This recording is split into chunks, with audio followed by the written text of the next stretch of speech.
I'll be talking about overall growth in Sarawak. Sarawak is the largest Malaysian state. Okay, 124,450 square kilometer, and it represents 37.7% of Malaysia. Now, it is located to the northeast coast of Borneo Island, just to the south of Sabah, and well, of course, it has a tropical climate. Actually, I have the impression that I'm addressing Vietnamese, so that's why I'm with all this. Okay, so I will skip some of these things on the slide. Now, the output, the gross domestic product is actually the value of the output. Okay, for the year 2012, it is 103,000 million ringgit. We usually look at it in terms of per capita if you want to compare with, say, other states in Malaysia or the whole of Malaysia. So the per capita is 40,414 ringgit. So that means per year, per person, that is the amount. This is slightly higher than the average for Malaysia. Okay. The growth rate, this is the growth rate that I calculated, and I take a 5-year interval because I think you cannot take year by year. Sometimes it is affected by certain recession at certain years, right? So I take this, and you can see that, well, it fluctuates. Lately, like for the whole country, it is not as great as in the past, but you will find that the growth rate for Sarawak, if you compare this with the whole of Malaysia, it actually, it is slightly, it tracks the nations at a slower pace. So if the nation is, for the whole Malaysia, if it is growing, then Sarawak will not grow as fast, okay? But when the nation hits the peak and it starts to come down, Sarawak doesn't come down yet. Okay, so that has been the past trend.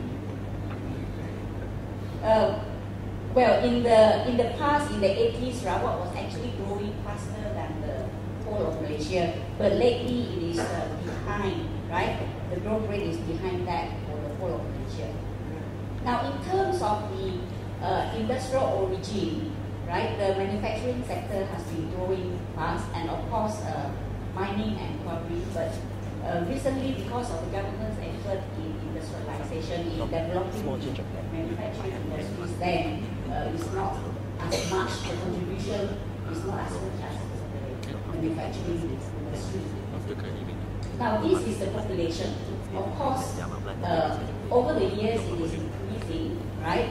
The majority will be in the, from the teens, from the 15-year-old to the around 29, okay? But you will notice that in recent years, the increase from the 0 to 9 years is not as fast as the previous two population census. Labor force, the increasing labor force and the number employed. The average household income, like for every state in Malaysia, it has been increasing, slightly below the average for the whole country. Now, with that increasing income, we have increasing consumption, right? This is the monthly household expenditure that the Statistics Department has over the years. It is increasing. Consumption pattern slightly changing. Okay, the major portion is still on food. Then you find that it is grocery, fuel, and power. Okay, and these are the items. Right, just now it was just the major category. Now we see I have highlighted in yellow the detail, the more details of food, including eating out, restaurants, hotels, cafes, and housing.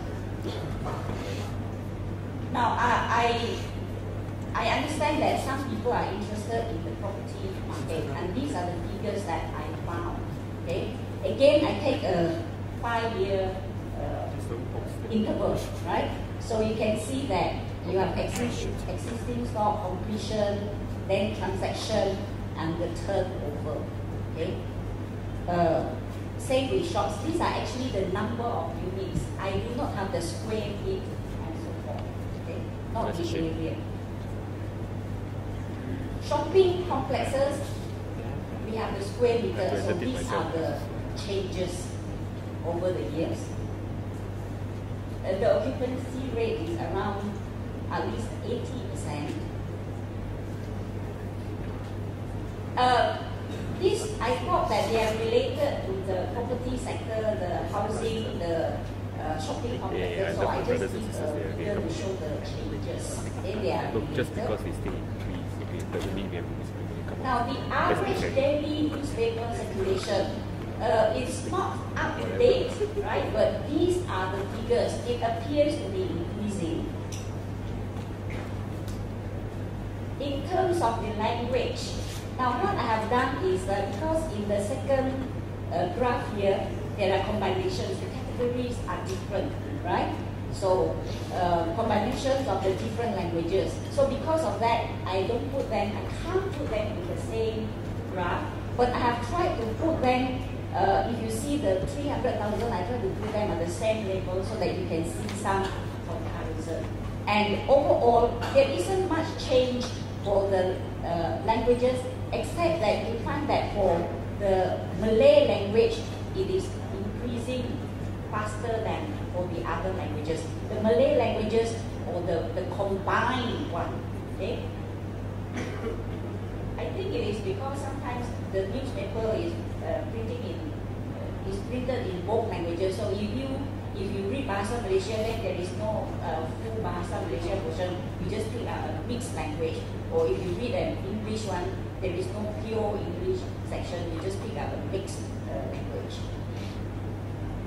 Now the number of broadcasting hours, okay? We have so many different ethnic groups, and the broadcasting hours actually cater to the different groups as well.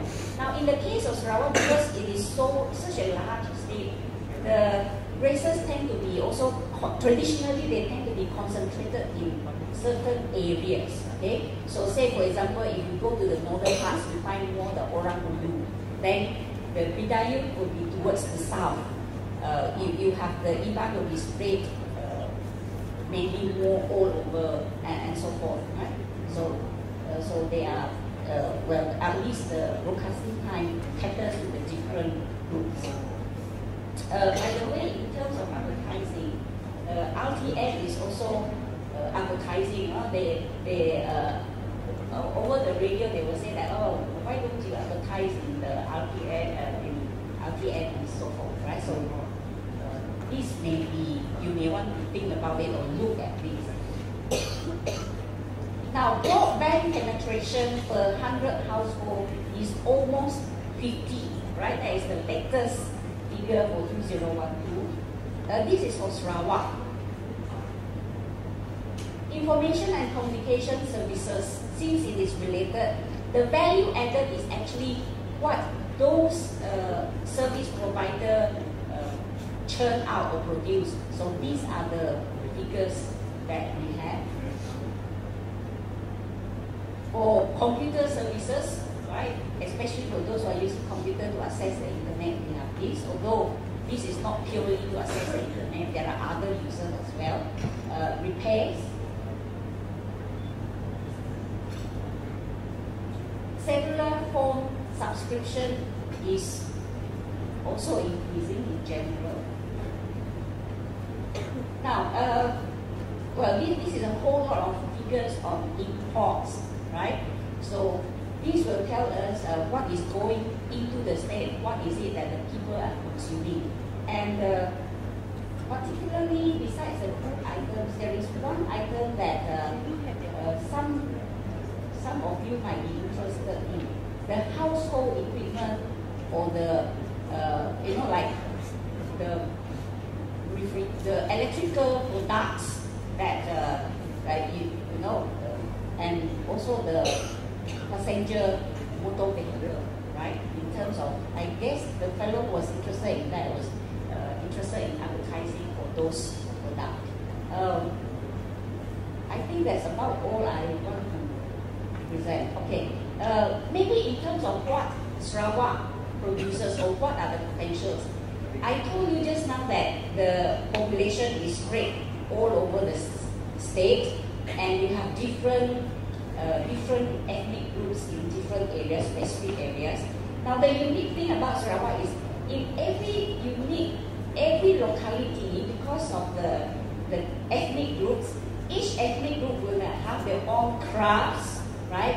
Their own specific food and so forth, right? So sometimes if you think of product potential, there are actually so many types of products that you can develop if you are actually an entrepreneur.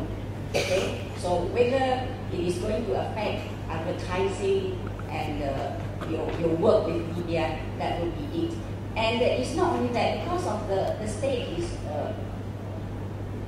such a large area. At one time, or even now, the government was talking about geographical indicators, right? There are certain localities where you only find certain fruits, certain plants, right? For example, I think people who are from the Rejang and along the Rejang, they will talk about buah dabai. It is an olive, and it is different because the soil is different. You plant it there, you get a different texture.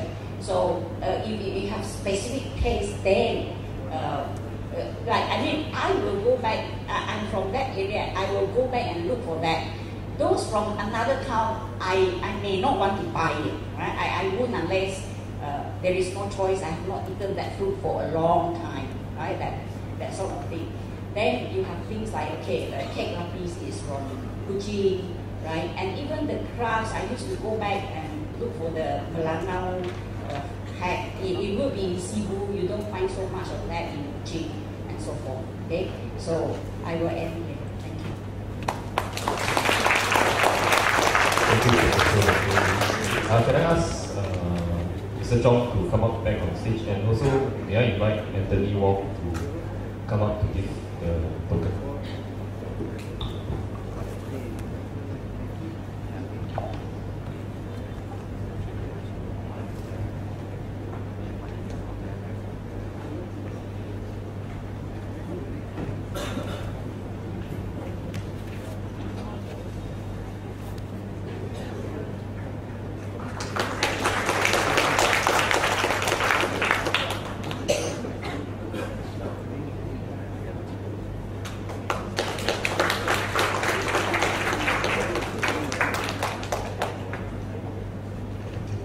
Okay, we'll just have a 5 minutes wrap up by